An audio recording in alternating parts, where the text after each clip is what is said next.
नमस्कार आशा करी प्रत्येकेই ভালো রয়েছেন। আরও একবার স্বাগত জানাই আমাদের ইউটিউব চ্যানেল মিনময় সহজের পক্ষ থেকে।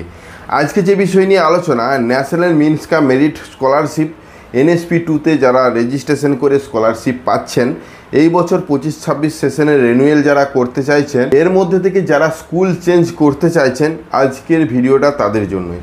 দেখুন, ন্যাশনাল মিনস কাম মেরিট স্কলারশিপে আপনার লিস্টে নাম আসার পর আপনাকে নতুন রেজিস্ট্রেশন করতে হয় এনএসপি পোর্টালে। তো এনএসপি পোর্টালে রেজিস্ট্রেশন করে আপনারা এই স্কলারশিপটা 4 বছর পাবেন। তো এই 4 বছর যে স্কলারশিপ পাবেন, আপনি যখন 9-এ পড়বেন তখন ফার্স্ট পাবেন, তারপর সেকেন্ড 10-এ, তারপর 11, তারপর 12, এই 12 পর্যন্ত আপনি স্কলারশিপ পাবেন। তো বিশেষ করে যারা 10 পাস করার পর 11-এ অন্য স্কুলে ভর্তি হচ্ছেন, তখন কিন্তু স্কুলটাকে চেঞ্জ করতে হবে, না হলে এই স্কলারশিপটা বাতিল হবে। কেন স্কুল চেঞ্জ করতে হবে? কারণ এইটা অ্যাপ্রুভ করবে যে স্কুলে বর্তমানে পড়াশোনা করছেন। তো সেজন্য স্কুল চেঞ্জ করার পদ্ধতিও কিন্তু দেওয়া হবে শুধুমাত্র তাদেরকেই যাদের স্কুল চেঞ্জের প্রয়োজন রয়েছে। আপনি 9-এ যখন নতুন করছেন, 10-এ যখন রিনিউয়াল করবেন, তখন আপনাকে কোনো স্কুল চেঞ্জের অপশান দেওয়া হবে না। কিন্তু যখন আপনি 11-এ পড়বেন, যদি একই স্কুলেও পড়েন, তবুও কিন্তু আপনাকে স্কুল চেঞ্জের অপশান দেওয়া হবে এবং স্কুল চেঞ্জ অপশানে ক্লিক করে আপনার বর্তমানে যে স্কুলে পড়ছেন, যদি আগের স্কুলেই পড়েন, সেই স্কুলটাকে চয়েস করতে হবে। তো সেই যে পদ্ধতি, সেই যে প্রসেস কোথায় সেটা অপশানে রয়েছে, সে বিষয়ে বিস্তারিত আলোচনা। তাছাড়া আমরা কিভাবে রিনিউয়াল করবেন তার সম্পূর্ণ পদ্ধতি কিন্তু দিয়েছি, ডেসক্রিপশনে সে ভিডিওটা দেখতে পারেন। তাছাড়া এই ভিডিওর লাস্টেও কিন্তু সে ভিডিওটা দিয়ে রাখছি। তো চলুন সরাসরি স্ক্রিনের মধ্যে সেই জায়গাটা দেখে নেওয়া যাক যেখানে স্কুল চেঞ্জ বা স্কুলের নাম পরিবর্তন করা যাবে। তো অবশ্যই ভিডিওটাকে স্কিপ না করে লাস্ট পর্যন্ত দেখুন এবং আমাদের সাথে থাকুন। আর একটা ছোট্ট অনুরোধ, যদি আপনি আমাদের চ্যানেলে নতুন আসছেন, চ্যানেলটাকে সাবস্ক্রাইব করুন, পাশের দেওয়া বেল আইকনটা ক্লিক করতে ভুলবেন না পরবর্তী নোটিফিকেশান পাওয়ার জন্য। আর যারা অলরেডি সাবস্ক্রাইব করে আমাদেরকে সাপোর্ট করছেন, অসংখ্য ধন্যবাদ। আজকে যেহেতু আলোচনা স্কুল চেঞ্জ সম্পর্কে, সরাসরি স্ক্রিনের মধ্যে চলে যায়, সেখানেই আলোচনা করি, তাহলে বিষয়টা আপনার কাছেও পরিষ্কার হবে। চলুন। ন্যাশনাল স্কলারশিপ পোর্টালে অনেকেই কমেন্ট করেছেন, দাদা স্কুল কি করে চেঞ্জ করব। তাদের উদ্দেশ্যে বিশেষ করে ভিডিও। স্কুল কিন্তু প্রত্যেক স্টেজে চেঞ্জ করা যায়। যেমন যেখানে স্কুল চেঞ্জ হয়, আপনি তো চাইলেও 12-এ কোনো স্কুল পরিবর্তন করতে পারবেন না। তো সেই রকমই যদি আপনি 11-এ পড়ছেন, মাধ্যমিক দেওয়ার পর স্কুল চেঞ্জ হয়, সেই রকম সিচুয়েশনে আপনি চাইলে স্কুল পরিবর্তন করতে পারেন। তার জন্য লিঙ্ক প্রোভাইড করা রয়েছে। তাছাড়া যারা সেম স্কুলেও রয়েছেন, তাদের ক্ষেত্রেও কিন্তু সেই জায়গাটা সেম রাখতে হবে। তো অফিসিয়াল ওয়েবসাইট প্রথমে লগ ইন করে নিন। ন্যাশনাল স্কলারশিপ অফিসিয়াল ওয়েবসাইটে লগ ইন করার বিষয়ে আমরা অলরেডি ভিডিও বানিয়েছি। সেখানে দেখে আপনারা কিভাবে লগ ইন করবেন, ওটিআর নম্বর এবং পাসওয়ার্ড দিয়ে। যদি ওটিআর নম্বর ভুলে যান, পাসওয়ার্ড ভুলে যান, কিভাবে ফরগেট করবেন এ বিষয়েও আমরা বিস্তারিত জানিয়েছি। তো সেই scholarship.gov.in এই অফিসিয়াল ওয়েবসাইটে আসার পর স্টুডেন্ট সেকশনে আপনাদেরকে ক্লিক করতে হবে, যেখানেই আপনার যে রিনিউয়াল প্রক্রিয়াটি সমাপ্ত হবে। তো রিনিউয়াল করার জন্য সর্বপ্রথম আপনার পুরনো ওটিআর নম্বরটা থাকা বাধ্যতামূলক এবং এর সাথে আপনার পাসওয়ার্ডটা। যদি দুটোই না থাকে বা একটা আছে একটা নেই, সে যে কোনো সময় আপনি ফরগেট করতে পারবেন। তাছাড়া আধার ওটিপি ব্যবহার করে আবার নতুন করে ওটিআর রেডি করতে পারবেন যদি কোনো সমস্যাও থাকে।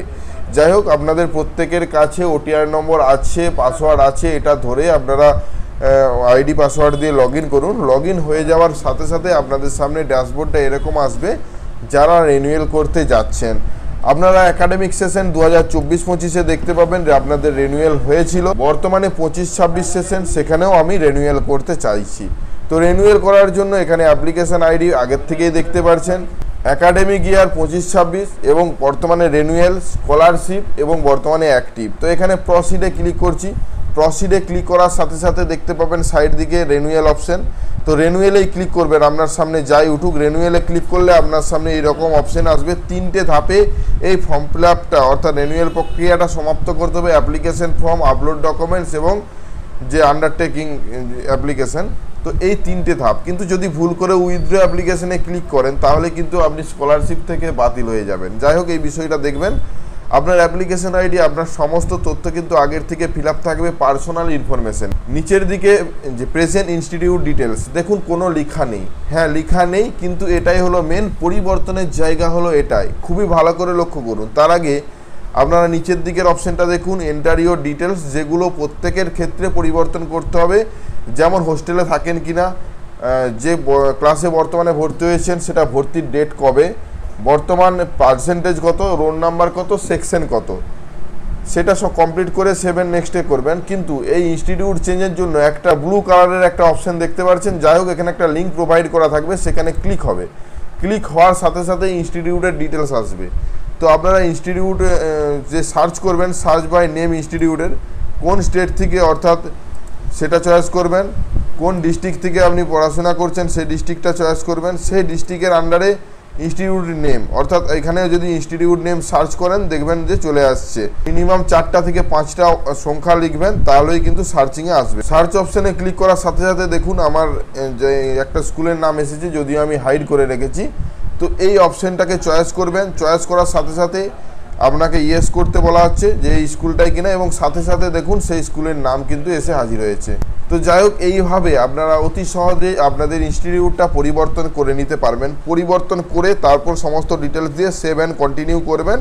সেভ অ্যান্ড কন্টিনিউ করার সাথে সাথে এই সাকসেস সেভ হবে। এবং এখানে দেখুন কোনো ডকুমেন্টস রিকোয়ার্ড নেই, কারণ যে স্কিমটাই আমরা করছি, আপনাদের ক্ষেত্রে অন্য স্কিম হলে সেখানে কিন্তু ডকুমেন্টস লাগতে পারে। আমরা যেহেতু ক্লাস 8-এ পরীক্ষা দিয়ে যারা উত্তীর্ণ হয়েছে NMMSC পরীক্ষায়, তাদের স্কিম, তো সেই জন্য এখানে কোনো ডকুমেন্টসের প্রয়োজন নেই। যাই হোক, আমি সেই নেক্সট করলাম এবং এখানে আন্ডারটেকিং ফর্মটা এগ্রি করে ফাইনাল সাবমিট করে দেওয়ার সাথে সাথে এই ফর্মটা সাবমিট হয়ে যাবে। এবং ফর্মটাকে প্রিন্ট আউট করার জন্য আপনি প্রসিডে ক্লিক করবেন। প্রসিডে ক্লিক করার সাথে সাথে এখানে উইথড্র অপশান আছে, এগুলো খুব মনোযোগ দিয়ে দেখবেন, নাহলে ভুলভাল করে ক্লিক হয়ে গেলে অ্যাপ্লিকেশন বাতিল। তো প্রিন্ট অ্যাপ্লিকেশানেই ক্লিক করবেন। প্রিন্ট অ্যাপ্লিকেশানে ক্লিক করলে পুরো পেজটা প্রিন্ট হবে এবং 2025-26-এর রেনুয়াল দেখতে পাচ্ছেন। যাই হোক, এই পদ্ধতি অনুসরণ করে অবশ্যই আপনারা স্কুল চেঞ্জ করে আপনারা রেনুয়াল প্রক্রিয়াটাকে সমাপ্ত করে নিন। ধন্যবাদ। আশা করি আজকে যে বিষয় নিয়ে ভিডিও ছিল সম্পূর্ণ ভালোভাবে বুঝতে পেরেছেন। যদি কিছু জানার থাকে অবশ্যই কমেন্ট করে জানান, আমরা চেষ্টা করব সঠিক উত্তর দেওয়ার। যদি আমাদের চ্যানেলে নতুন আসছেন, চ্যানেলটাকে সাবস্ক্রাইব করুন, পাশের দেওয়া বেল আইকনটা ক্লিক করতে ভুলবেন না পরবর্তী নোটিফিকেশন পাওয়ার জন্য।